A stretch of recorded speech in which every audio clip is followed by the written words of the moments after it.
Shalom, friends. There is an insidious belief that Jews who haven't studied enough Torah are not good Jews, they are bad Jews. Especially when compared to a man with a beard and a hat who learns in yeshiva all day. Let's go ahead and question this highly sus assumption with the help of today's page of Talmud. Welcome to Daf Reactions, Bava Batra 8. So in the story, things are not going well. It is a scary time of drought and food scarcity. Rabbi Yehuda Hanasi decides to step up and offer people food out of his own storehouses. Oh my God, amazing, right? What an example. Well, hold your proverbial horses and or oxen, because he only plans to give this much needed humanitarian aid to Torah scholars.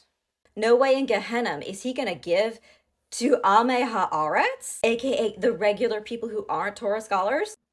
His food is not available for basic bitches. Get the fuck out. Especially because it was his view that unlearned people, Amei Haaretz, brought down affliction upon the people, upon the community, which is obviously ridiculous. Feel free to use whatever level of bombastic side eye you deem appropriate in this scenario.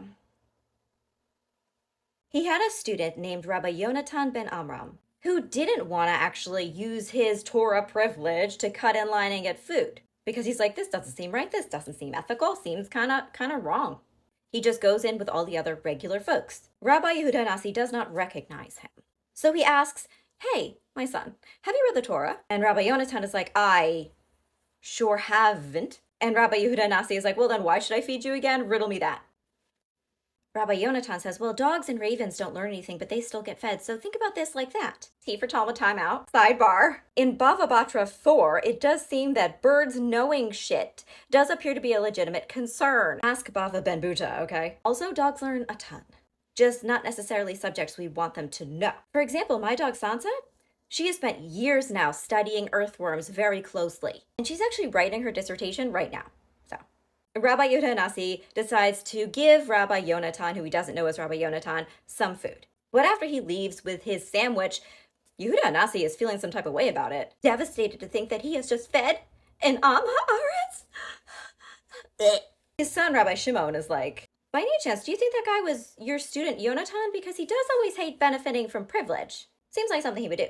Once this has indeed been confirmed for Rabbi Yehuda Hanasi, he decides to let anybody in to get food.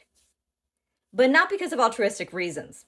It's because he can't tell who might be a Torah scholar in disguise and who's just a normal person. Now, obviously, this one story, this one anecdote does not fully reflect the character and personality of Rabbi Yehuda Hanasi. We'd have to look at other stories for that. I'm thinking back not that long ago to Bava Batra 85. On that page, we learn that Rabbi Yehuda Hanasi was afflicted with kidney stones so bad that he would scream so loud in the bathroom that sailors would hear his cries of pain out at sea. And speaking of sailors, he also had scurvy. In that daf, the Gemara says that these afflictions were not caused by lack of learning, obviously not by lack of learning, no. Rather, these afflictions were given to him because of his lack of empathy. And his suffering only stopped when he was able to demonstrate compassion. Well, I think we've learned a very valuable lesson today, haven't we?